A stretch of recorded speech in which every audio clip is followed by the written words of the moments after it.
네, 11번 보겠습니다. 11번은 현재 안티젠에 대한 올바른 설명을 고르라고 나와 있는데요. 먼저 1번에 보시면 안티젠은 프로틴이다. 여기까지의 내용을 보면 학원이 이제 단백질의 구조를 가지고 단백질로 구성되어 있는 예시들은 굉장히 많이 봐왔기 때문에 여기까지의 노란색 부분에 대한 판단은 상대적으로 쉽지만 뒤에 나와 있는 부분을 보시면 글라이콜리피드나 글라이코프로틴의 형태, 셀 멤브레인의 서피스에 관찰되는 구조로 우리가 배웠었어요. 당 단백질과 당 지질, 세포막의 표면에서 관찰할 수 있는 구조였는데 이런 것들 역시도 항원으로서 우리의 면역계가 인식할 수 있는 대상이 됩니다. 자, 항원이라고 하는 건 비단 단백질에만 국한되는 게 아니고요. 다당류나 지질과 같은 성분들도 우리 몸 안에서 넌셀프로 느낀다면 항원으로서 충분히 기능을 할 수가 있어요. 그래서 그거에 대한 안티바디가 만들어지죠. 그래서 이런 것들이 다 안티젠의 예시가 될 수 있다는 걸 정리하셔야 되고요. 1번은 정답이 돼요. 자, 그 다음에 2번 보기를 보시면 2번 보기는 직접적인 인과관계를 잘 판단하실 필요가 있어요. 우리 안티젠이 들어와서 IgE 항체가 반응을 하게 되면 이 이후에 진행되는 면역 반응이 히스타민의 분비가 이루어지죠. 히스타민의 세크레이션이 일어납니다. 자, 여기에서 직접적으로 다이렉트한 원인이 안티젠이라고 했는데 알러지의 다이렉트한 원인은 면역계의 과도한 반응, 즉 히스타민의 과도한 분비 때문에 나타나는 현상이에요. 안티젠이 직접적 원인이 아니라 안티젠에 의해 IgE 항체가 관여를 하고 IgE 항체에 의해서 히스타민의 분비가 과도할 경우 이러한 현상들이 나타나게 됩니다. 네, 그래서 2번은 직접적 상관관계, 직접적인 원인이 안티젠이 아니라 히스타민으로 고쳐야 올바른 문장이 돼서 2번은 틀린 문장이 돼요.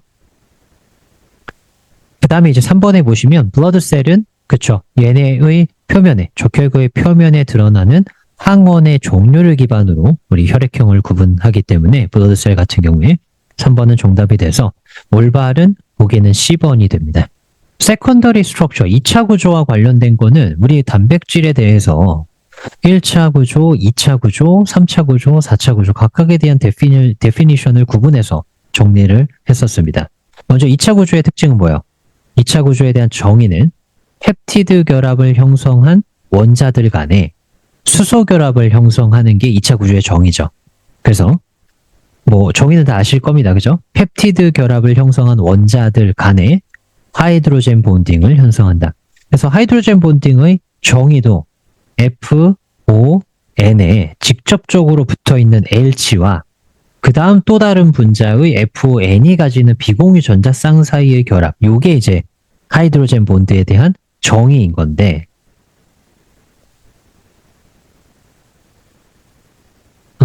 이게 정의인 건데 펩티드 결합을 형성한 원자들이니까 얘가 펩티드 결합이잖아요. 그리고 또 다른 펩티드 결합이 오른쪽 분자에 있다라고 할 때 얘네들 간의 결합이 수소 결합이 관찰이 되죠. 이런 식으로요.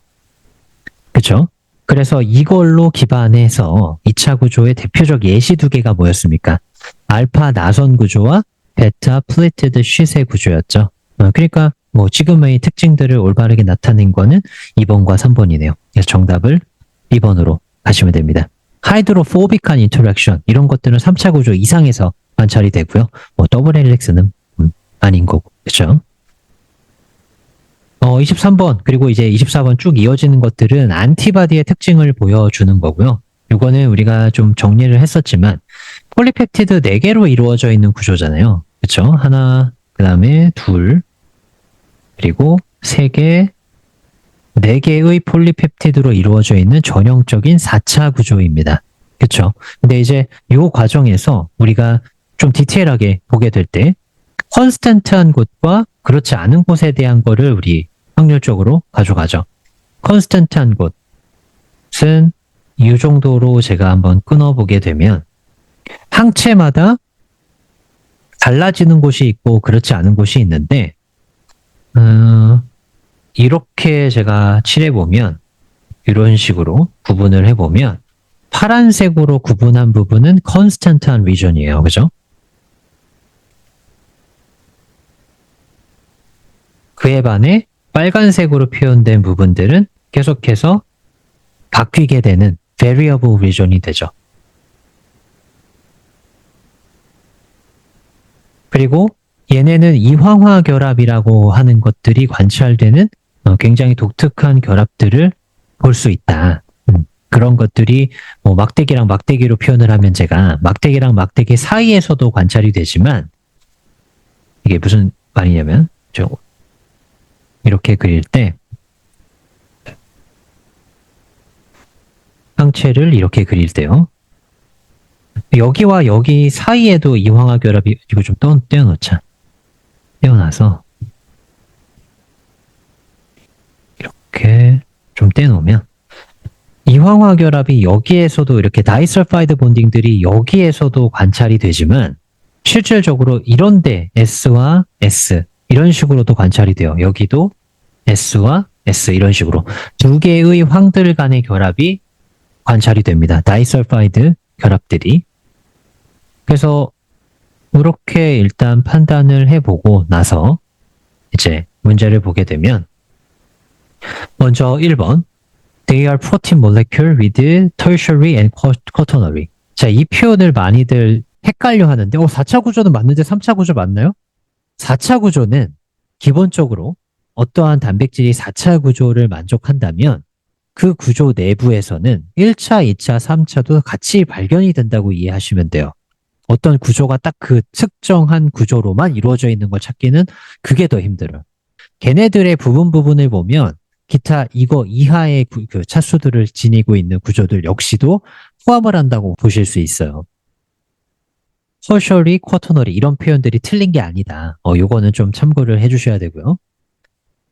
그다음에 이제 2번에 보면 for polypeptide provide antigen binding site는 두 개죠, 두 개. 그렇죠. 여기에 하나, 여기에 하나 이런 식으로 두 개니까 이거는 자명하게 소거를 할 수가 있고 3번에 보시면 their structure depend on 펩타이드 본드. 그렇죠. 펩타이드 본드는 뭐 당연하지. 이거 아미노산으로 이송되어 있는데. 그리고 일단 이제 하이드로젠 본드. 하이드로젠 본드도 당연히 이거다 2차 구조를 원래 이루던 구조 그거잖아요. 아까 우리 2차 구조 다룰 때 펩타이드 본드와 하이드로젠 본드가 대표적인 관찰되는 그 구조들이잖아요. 그러니까 2차 구조를 제가 포함한다라고 했기 때문에 당연히 2차 구조의 근간이 될 수 있는 펩타이드 본드와 하이드로젠 본드 관찰될 거고요. 추가로 다이설파이드 본드를 가지고 있는 게 그게 이제 이 안티바디의 특징입니다. 그래서 3번도 맞아. 그래서 정답이 10번을 가셔야 되는 문제예요. 네, 그 다음 17번까지만 하고 잠깐 쉴 텐데 이것도 해당 과정에 대한 분석을 보여주고 있네요. 그렇죠? 글루코즈 6포스페이트가 되고 그 다음 프럭토즈 6포스페이트가 되고 1,6 프럭토즈 비스포스페이트가 되는 과정까지는 6시가 유지가 된다 그랬고 요거는 인산을 붙이는 과정이다 보니까 해당 과정 내에서도 포스포릴레이션의 과정으로 우리가 언급을 했었습니다. 요게 이제 DHAP와 그다음에 PGAL의 3C짜리로 각각 쪼개지게 되죠. 자, 그러면 1번에 change in the number of carbon이 A 단계에서 관찰되냐? A 단계는 여전히 6C가 6C짜리로 탄소의 개수가 유지되는 단계니까 1번은 틀리고요. 2번에 보시면 change in the number of carbon occurs at stage 2, stage B. 그렇죠. 여기서 6C짜리가 3C로 되니까 탄소수의 변화를 가져가네요. 3번에 보시면 dephosphorylation은 인산을 떼낸다는 뜻이에요. 포스포릴레이션이면 인산을 붙이는 거고 근데 이제 B번 단계에서 인산을 떼내는 과정이 관찰되냐? 그렇지 않죠. 그냥 탄소만 쪼개지는 거지 인산이 떼내지고 이런 단계는 B에서 관찰되지 않습니다. 네, 그래서 정답을 2번만 올바른 B번으로 하시면 될 것 같아요.